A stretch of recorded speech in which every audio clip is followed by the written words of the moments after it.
ಕಿವಿ ಕೇಳಿಸೋದಿಲ್ಲ, ಮುಟ್ಟಿದ್ರೆ ನಿಮ್ಗೆ ಚರ್ಮಕ್ಕೆ ಕೂಡ ಸ್ಪರ್ಶ ಆಗ್ತಿಲ್ಲ, ಚರ್ಮ ದಪ್ಪ ಇದೆ. ಮೆಮೊಂಡಮ್ ಪತ್ರಿಕೆಯಲ್ಲಿ ವಿಷಯ ಬರ್ತದೆ, ಅವನ್ನ ನೀವು ಓದಿ ಸುಮ್ಮನೆ ಕೊಡ್ತೀರಿ.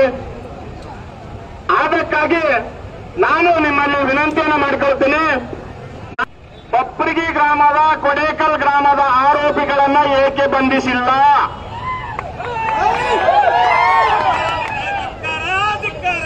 ಏಕೆ ಬಂಧಿಸಿಲ್ಲ ಅನ್ನೋದಕ್ಕೆ ನೀವು ಉತ್ತರವನ್ನು ಕೊಡಬೇಕು ಮಾನ್ಯ ಮೇಡಮ್ ಅವರೇ, SP ಮೇಡಮ್ ಅವರೇ. ಆಮೇಲೆ ಇವತ್ತು ನಾನು ಇಲ್ಲಿರ್ತಕ್ಕಂಥ ಪೊಲೀಸ್ ಇಲಾಖೆಯ ಅಧಿಕಾರಿಗಳ ಮೂಲಕ ಆಗ್ರಹವನ್ನು ಮಾಡ್ತಾ ಇದ್ದೀನಿ. ಮಾನ್ಯ ಪೊಲೀಸ್ ಅಧಿಕಾರಿಗಳು, ಜಿಲ್ಲಾ ಪೊಲೀಸ್ ಮುಖ್ಯ ವರಿಷ್ಠಾಧಿಕಾರಿಗಳು ಇಲ್ಲಿ ಬಂದು ಮೆಮೊಂಡಮ್ ತಗೋಬೇಕು, ನಾವು ಕೇಳೋ ಪ್ರಶ್ನೆಗಳಿಗೆ ಉತ್ತರ ಕೊಡಬೇಕು. ನಾನು ನಿಮಗೆ ಕೇಳೋದಕ್ಕೆ ಬಯಸ್ತೀನಿ, ಸನ್ಮಾನ್ಯ SP ಸಾಹೇಬ್ರೆ, ಮೇಡಮ್ ಅವರೇ, ನಿಮಗೆ ಆರೋಪಿಗಳನ್ನ ಅರೆಸ್ಟ್ ಮಾಡಬೇಡಿ ಅಂತ ಈ ರಾಜ್ಯದ ಮುಖ್ಯಮಂತ್ರಿಗಳು ನಿಮಗೆ ಫೋನ್ ಮಾಡಿ ಕರೆ ಮಾಡಿದ್ರ?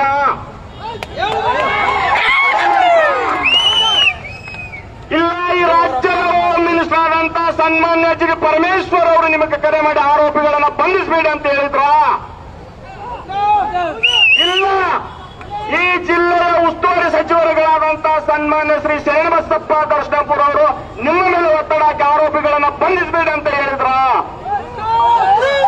ಇಲ್ಲ, ತಾಲೂಕಿನ ಶಾಸಕರಾದಂತ ಸನ್ಮಾನ್ಯ ಶ್ರೀ ವೇಣುಗೋಪಾಲ್ ನಾಯಕ್ ಸುರ್ಪುರ್ ಅವರು ನಿಮ್ಮ ಮೇಲೆ ಒತ್ತಡ ಹಾಕಿ ಆರೋಪಿಗಳನ್ನ ಬಂಧಿಸಬೇಡಿ ಅಂತ ಹೇಳಿದ್ರ? ಇಲ್ಲ, ಅದೇ ಸುರ್ಪುರಿನ ಮಾಜಿ ಸಚಿವರನ್ನ ಬಂಧಿಸಬೇಡಿ ಅಂತ ಹೇಳಿದ್ರ? ಈ ಎಲ್ಲಾ ಪ್ರಶ್ನೆಗಳಿಗೆ ಉತ್ತರಗಳನ್ನು ಕೊಡಬೇಕು ನೀವು. ಇಲಾಖೆ ಯಾಕಿದೆ? ಇಲಾಖೆಯ ಕರ್ತವ್ಯ ಏನು? ಅತ್ಯಂತ ಗಂಭೀರವಾದಂತಹ ಪ್ರಕರಣಗಳ ಬಗ್ಗೆ ಇಲಾಖೆ ಬಹಳ ಗಂಭೀರವಾಗಿ ಚಿಂತನೆ ಮಾಡಲ್ಲ. ಈಸ್ಪಟ್ ಆಡೋರ್ನ ಹಿಡ್ಕೊಂಡ್ ಬರ್ತೀರಿ, ಮಟ್ಕ ಆಡೋರ್ನ ಹಿಡ್ಕೊಂಡ್ ಬರ್ತೀರಿ, ದಾರಿಯಲ್ಲಿ ಡ್ರಗ್ ಫೇಲ್ ಆಗಿ ಯಾವುದೋ ಒಂದು ಬೈಕ್ ಇನ್ನೊಂದು ಬೈಕ್ ಕೂತಿದಾಗ ಅವನು ಹೋಗಿ ಹಿಡ್ಕೊಂಡ್ ಬರ್ತೀರಿ ರೀ. ನಾಚಿಕೆಗೆ ಏಡಿನ ಪ್ರಸಂಗ ಬಹಿಷ್ಕಾರ. ಇಲಾಖೆಯವರೇ ಬಿಟ್ಟುಕೊಂಡು ಆ ಬಹಿಷ್ಕಾರ ಹಾಕಿದಂತ ಆರೋಪಿಗಳನ್ನ ಸಂರಕ್ಷಣೆ ಮಾಡ್ತೀರಿ ಅಂತಂದ್ರೆ ಇಲಾಖೆಗೆ ನಾವು ಏನಂತ ಕರಿಬೇಕು ಹೇಳಿ? ಇಲಾಖೆ ಇರೋದು ಎದಕ್ಕೆ? ಈ ಎಲ್ಲಾ ಪ್ರಶ್ನೆಗಳಿಗೆ ಮಾನ್ಯ ಜಿಲ್ಲಾಧಿಕಾರಿಗಳು, ಮಾನ್ಯ ಜಿಲ್ಲಾ ಪೊಲೀಸ್ ವರಿಷ್ಠಾಧಿಕಾರಿಗಳು ಉತ್ತರವನ್ನು ಕೊಡಬೇಕು. ನಾನು ಸಮುದಾಯದಲ್ಲಿರ್ತಕ್ಕಂಥ ಇಲ್ಲಿ ಎಲ್ಲರಿಗೂ ಗಮನಕ್ಕೆ ತರೋದಕ್ಕೆ ಬಯಸ್ತೇನೆ. ನಿನ್ನೆ ರಾತ್ರಿ 11 ಗಂಟೆಗೆ ಪೊಲೀಸ್ ಇಲಾಖೆಯ PSI ಮತ್ತು ಸರ್ಕಲ್ ಅವರು ಬಪ್ರಗಿ ಗ್ರಾಮಕ್ಕೆ ಹೋಗಿ ಆರೋಪಿಗಳು ಎಲ್ಲಿದ್ದಾರೆ ಅಂತ ಅವರ ಪೋಷಕರನ್ನ ಕೇಳಿದ್ರೆ ಇಡೀ ಗ್ರಾಮ ನಿಂತ್ಕೊಂಡಿದೆ ಪೊಲೀಸರು ವಿರುದ್ಧ. ಇಡೀ ಗ್ರಾಮ ನಿಂತ್ಕೊಂಡಿದೆ ಪೊಲೀಸರು ವಿರುದ್ಧ.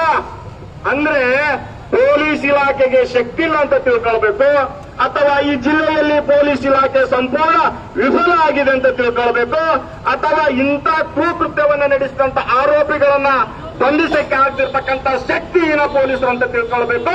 ಮಾನ್ಯ ಜಿಲ್ಲಾಧಿಕಾರಿಗಳೇ, ಮಾನ್ಯ ಪೊಲೀಸ್ ವರಿಷ್ಠಾಧಿಕಾರಿಗಳಿಗೆ ಇದು ಉತ್ತರವನ್ನು ಕೊಡಬೇಕು. ಇಡೀ ಗ್ರಾಮ ನಿಮ್ಮ PSI ಅವರನ್ನ ಕೇಳ್ರಿ, ನಿನ್ನೆ ರಾತ್ರಿ 12 ಗಂಟೆ 1 ಗಂಟೆ ತನಕ ಆ ಗ್ರಾಮದಲ್ಲಿ ಏನು ನಡೆದಿದೆ ಅಂತ ಕೇಳ್ರಿ. ಇವತ್ತು ಕೂಡ ನಮ್ಮ ಆ ಬಪ್ರಗಿ ಗ್ರಾಮದ ನನ್ನ ಸಮುದಾಯ ಅತ್ಯಂತ ಭಯದಿಂದ ಬದುಕಿದೆ. ರಾತ್ರಿ ನಿದ್ದೆ ಮಾಡಿಲ್ಲ ಬಂಧುಗಳವರು. ರಾತ್ರಿ ಏನಾಗುತ್ತಂತಾನೆ ಗೊತ್ತಿಲ್ಲ ಅವರಿಗೆ. ಇಡೀ 400 ಮನೆಗಳಿದ್ದಾವೆ. ಒಬ್ರು ಕೂಡ ಕಾನೂನಾತ್ಮಕವಾಗಿ, ಸಂವಿಧಾನಾತ್ಮಕವಾಗಿ ನಾವು ಮಾಡಿರ್ತಕ್ಕಂಥದ್ದು ತಪ್ಪು ಅಂತೇಳಿ ಸಮರ್ಥನೆ ಮಾಡಿಕೊಳ್ಳೋದಕ್ಕೆ ತಯಾರಿಲ್ಲ. ಕಾನೂನಿನ ವಿರುದ್ಧ ಹೋರಾಟ ಮಾಡ್ತಾ ಇದ್ದಾರೆ. ಅದಕ್ಕಾಗಿ ನಾನು ಮತ್ತೊಮ್ಮೆ ಈ ವೇದಿಕೆಯಿಂದ ಎಲ್ಲಾ ನಾಯಕರುಗಳಿಂದ ನಾನು ಜಿಲ್ಲಾ ಪೊಲೀಸ್ ವರಿಷ್ಠಾಧಿಕಾರಿಗಳಿಗೆ, ಜಿಲ್ಲಾಧಿಕಾರಿಗಳಿಗೆ ಆಗ್ರಹವನ್ನು ಮಾಡ್ತೇನೆ. ನೀವು ತಕ್ಷಣ ಕ್ರಮವನ್ನು ಕೈಗೊಳ್ಳಬೇಕು.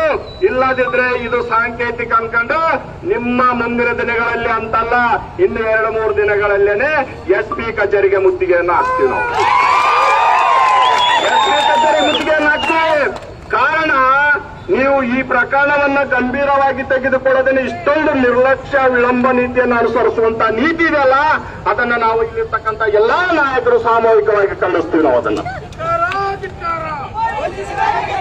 ಆ ಕಾರಣಕ್ಕಾಗಿ ಮುಂದಿನ ದಿನ, ಇವತ್ತೇ ಹೇಳ್ತೀನಿ ನಾನು, ಇಲ್ಲಿರ್ತಕ್ಕಂಥ ಪೊಲೀಸ್ ಇಂಟೆಲಿಜೆನ್ಸ್ ಅವರಿಗೆ, ಇಲ್ಲಿರ್ತಕ್ಕಂಥ ಈ ಒಂದು ಕಾರ್ಯಕ್ರಮದ ವೀಕ್ಷಣೆಯವರಿಗೆ ನಾವು 2-3 ದಿನಗಳಲ್ಲಿ ಪೊಲೀಸ್ ಇಲಾಖೆಯ ಜಿಲ್ಲಾ ಪೊಲೀಸ್ ಇಲಾಖೆಗೆ ಎಸ್ಪಿ ಕಚೇರಿಗೆ ಮಾದಿಗ ಸಾಮೂಹಿಕ ಸಂಘಟನೆಗಳಿಂದ ಮುತ್ತಿಗೆ ಹಾಕ್ತೀವಿ.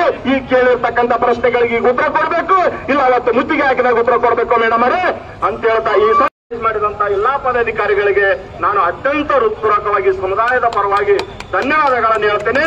ಬೇಕು